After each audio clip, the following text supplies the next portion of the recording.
In Minnesota, massive fraud is taking place within the government and the Somali population. Here, this building alone, Quality Learning Center, is a daycare, yet they spelled learning wrong.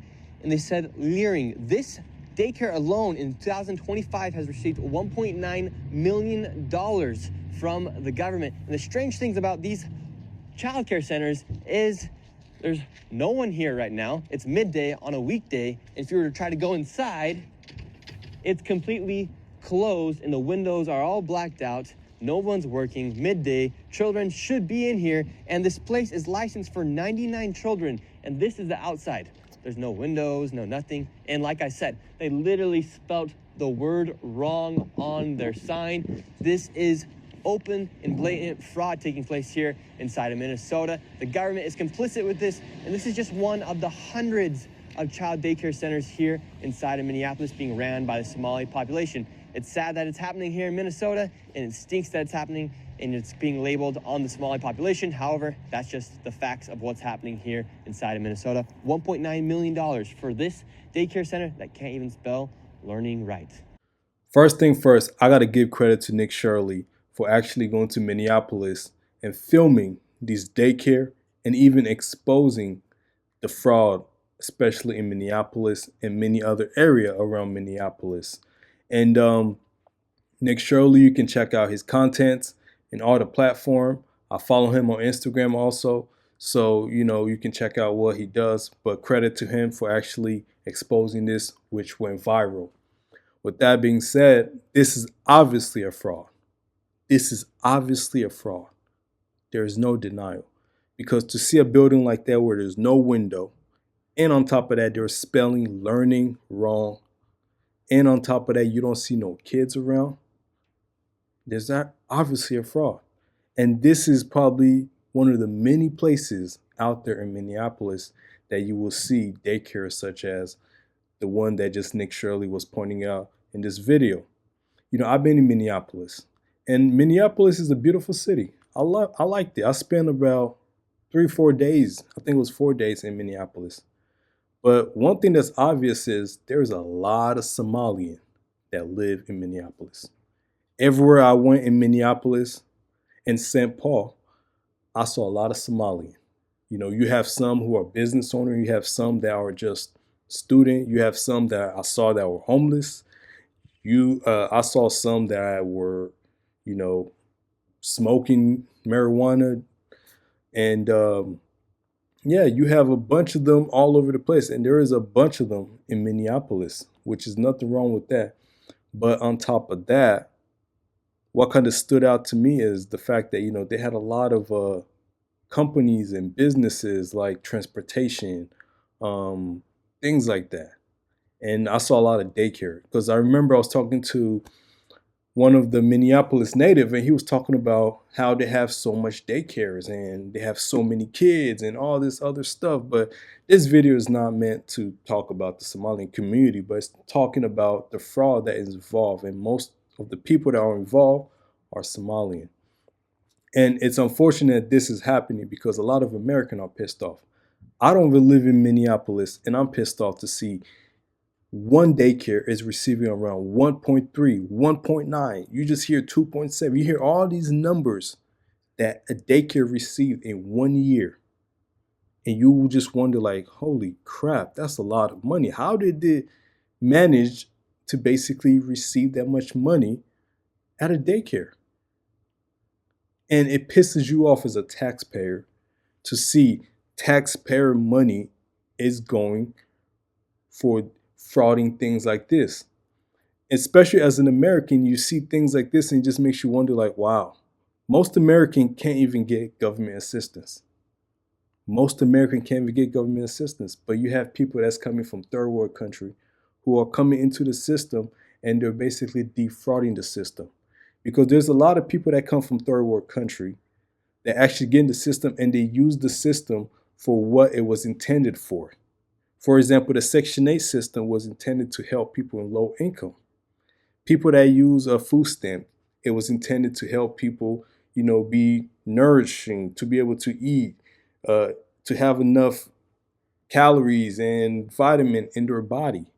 And there's a lot of people from third world country that come into this country and they utilize the system for what it was intended for.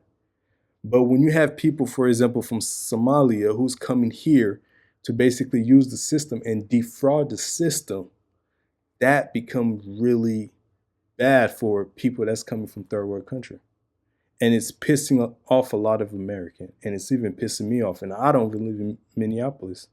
Because when I first heard about this, I thought it would be in the millions. I keep on hearing the number keep on rising up. I keep on hearing 1 billion, 8 billion, 13 billion, and even 18 billion.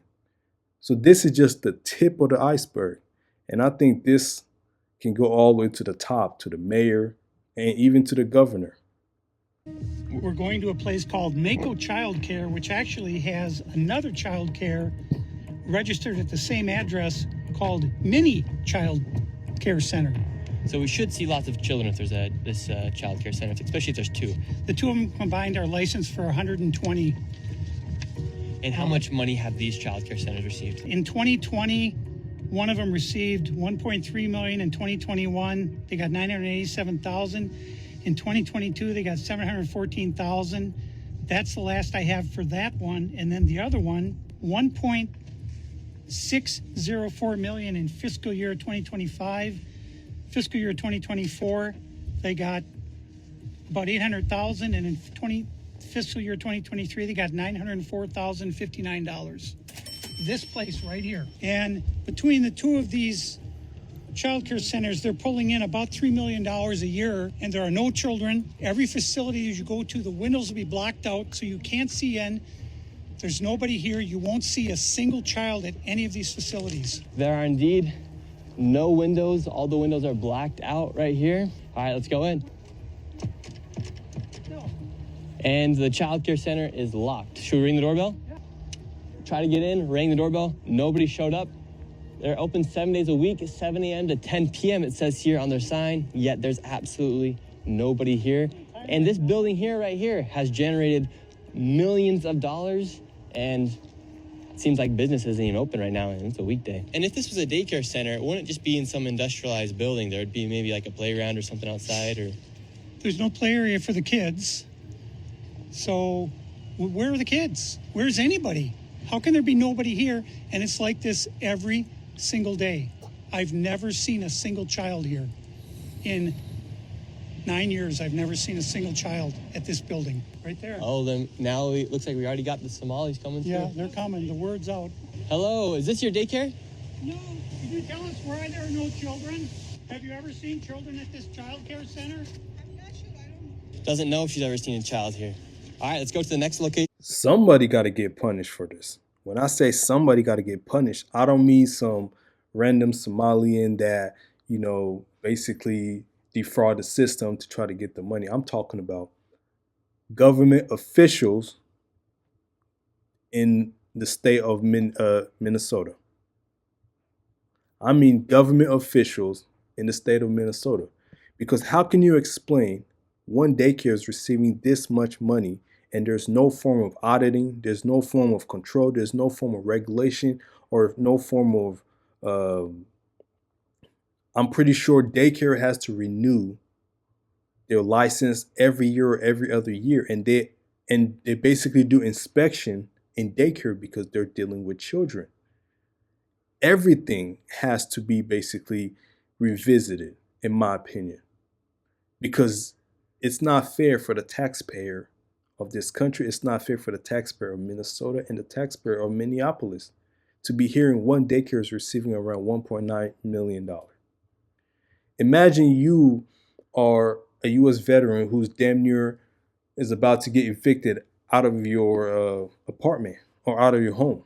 Imagine you being a law-abiding citizen who works 2 jobs, who lives paycheck to paycheck, and the government is denying you government assistance, and you hear this type of stuff. It pisses you off. This is why I think people got to get punished. People got to get punished. People who work in the government needs to get punished, because this could not have happened if the government did not turn the other way. Because this is a lot of money. and that money could have went to help people that really needed it. You know, it's sad to see things like this, and it's kind of frustrating for the people that actually, you know, believe in the system, they believe in the government, they believe in actually this, you know, government assistance program is there to help the people that are in needs. And you have people who are using it to defraud the system, to use it in their own advantage. And it's kind of sad. It's very frustrating in my opinion. So shout out to Nick Shirley. And I'm pretty sure more of these videos going to come out.